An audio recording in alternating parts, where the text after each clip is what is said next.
Hello' student, যিসকল ছাত্ৰ ছাত্ৰীয়ে HSLC 2027 দিব গৈ আছা তেওঁলোকৰ বাবে আহিল ইম্পৰ্টেণ্ট নোটিছ। তো নোটিছখনত তোমালোকৰ কি আছে ডিটেইলছত তোমালোকক জনাব গৈ আছোঁ, গতিকে ভিডিঅ'টো স্কিপ নকৰাকৈ সম্পূৰ্ণ ভিডিঅ'টো তোমালোকে চাবা, তেতিয়াহে তোমালোকে বুজি পাবা। তো ছাত্ৰ ছাত্ৰীসকল, একচুৱেলি এই নোটিছখনত তোমালোকক কি কৈছে মই তোমালোকক ধুনীয়াকৈ বুজাই দিওঁ। তো তোমালোকে নিশ্চয় জানা যে তোমালোকৰ মেট্ৰিক পৰীক্ষাৰ আগতে তোমালোকৰ মেট্ৰিক ফাইনেল পৰীক্ষাৰ কাৰণে ফৰ্ম ফিল আপ কৰিব লাগে।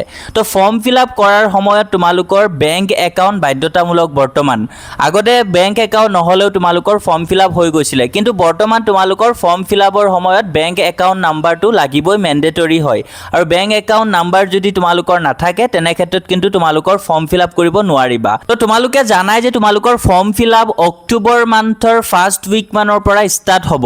তো তোমালোকৰ অক্টোবৰৰ আগতে বেংক একাউণ্ট নিজৰ বনাবলৈ এই নোটিছখন দিছে। তো তোমালোকৰ যাৰ অলৰেডি বেংক একাউণ্ট আছে তেওঁলোকৰতো একো টেনশ্যনে নাই, কিন্তু যিসকলৰ এতিয়ালৈকে কোনো বেংক একাউণ্ট নাই তেন্তে তোমালোকে বেংক একাউণ্ট বনাই ল'বা, নহ'লে কিন্তু তোমালোকে ফৰ্ম ফিল আপ কৰিব নোৱাৰিবা। তো অক্টোবৰৰ আগতে তোমালোকে বেংক একাউণ্ট বনাই ল'বা, আৰু তোমালোকৰ সেই একাউণ্ট নাম্বাৰটো ফৰ্ম ফিল আপৰ সময়ত মাষ্ট বি লাগিবই। গতিকে তোমালোকৰ যাৰ বেংক একাউণ্ট নাই এতিয়াই তোমালোকে বেংক একাউণ্ট বনাই ল'বা অক্টোবৰ মান্থৰ আগত, আৰু অক্টোবৰৰ ফাৰ্ষ্ট উইক মানৰ পৰাই তোমালোকৰ ফৰ্ম ফিল আপ ষ্টাৰ্ট হ'ব।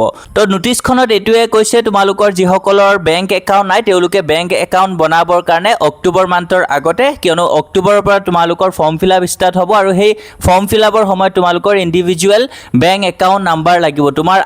তোমাৰ পেৰেণ্টছৰ বেংক একাউণ্ট নাম্বাৰ দিলে নহ'ব, তোমাৰ নিজৰ নামত বেংক একাউণ্ট থাকিব লাগিব, আৰু সেই বেংক একাউণ্ট নাম্বাৰ তোমালোকৰ ফৰ্ম ফিল আপৰ সময়ত লাগিব। তো ছাত্ৰ ছাত্ৰীসকল, যিসকলৰ নাই তোমালোকে গৈ ধুনীয়াকৈ বেংক একাউণ্ট বনাই ল'বা। তো ছাত্ৰ ছাত্ৰীসকলে নোটিছখনত এইটোৱে আছিলে। বাকী যদি তোমালোকৰ আৰু কিবা ডাউট থাকে নোটিছ ৰিগাৰ্ডিং তেন্তে তোমালোকে কমেণ্টছত সুধিব পাৰা, আমি তোমালোকৰ ডাউটবিলাক ক্লিয়াৰ কৰিবলৈ ট্ৰাই কৰিম।